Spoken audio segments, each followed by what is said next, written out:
Right, మరో breaking news చూస్తున్నాం. ఆ బాలుడు మృత్యుంజయుడు అని చెప్పొచ్చు. ప్రమాదవశాత్తు బస్సులో నుంచి రోడ్డు మీద పడ్డ ప్రాణాపాయం తప్పింది. ఆపద్బాంధవుడిలా ఓ వ్యక్తి స్పందించడం వల్ల స్వల్ప గాయాలతో బయటపడ్డాడు. దిగ్భ్రాంతికి గురి చేసే ఈ సంఘటన తమిళనాడులో జరిగింది. ఓ ప్రైవేటు బస్సు జూలై 31 మధురై నుంచి శ్రీ విల్లిపుత్తూరు వైపు వెళుతుండగా డ్రైవర్ సడన్ బ్రేక్ వేశాడు. దీంతో కిటికీ వద్ద సీటులో కూర్చున్న తల్లి ఒడిలోని ఏడాది బాలుడు ఒక్కసారిగా డోర్లో నుంచి కింద పడిపోయాడు. అదే సమయంలో అక్కడికి దగ్గరలో ఉన్న వృద్ధుడు వెంటనే గమనించి పరిగెత్తుకెళ్లి కాపాడాడు. దీంతో ఆ బాలుడు చిన్నపాటి గాయాలతో ప్రమాదం నుంచి బయటపడ్డాడు. బస్సులోని ప్రయాణికులను చూసే ప్రతి ఒక్కరిని ఆందోళనకు గురి చేసిన ఈ వీడియో సోషల్ మీడియాలో వైరల్గా మారింది. ప్రైవేటు బస్సుల్లోని ప్రయాణికుల భద్రతపై మరోసారి చర్చకు దారితీసినటువంటి పరిస్థితి ఉంది.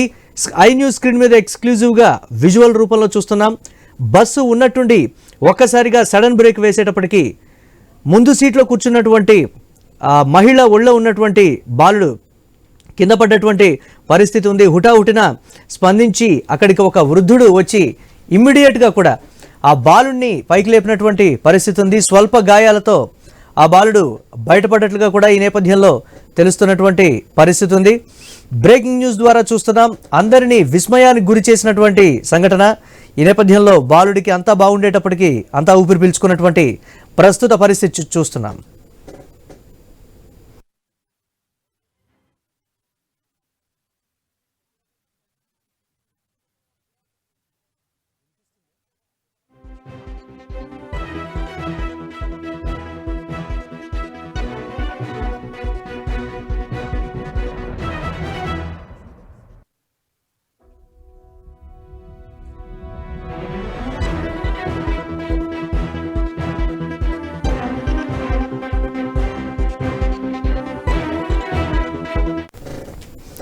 ఆ బాలుడు మృత్యుంజయుడని చెప్పొచ్చు. ప్రమాదవశాత్తు బస్సులో నుంచి రోడ్డు మీద పడ్డ ప్రాణాపాయం తప్పింది.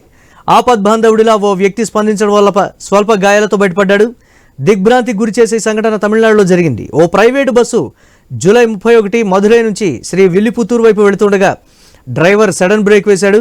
దీంతో కిటికీ వద్ద సీటులో కూర్చున్న తల్లి ఒడిలోని ఏడాది బాలుడు ఒక్కసారిగా డోర్లో నుంచి కింద పడిపోయాడు.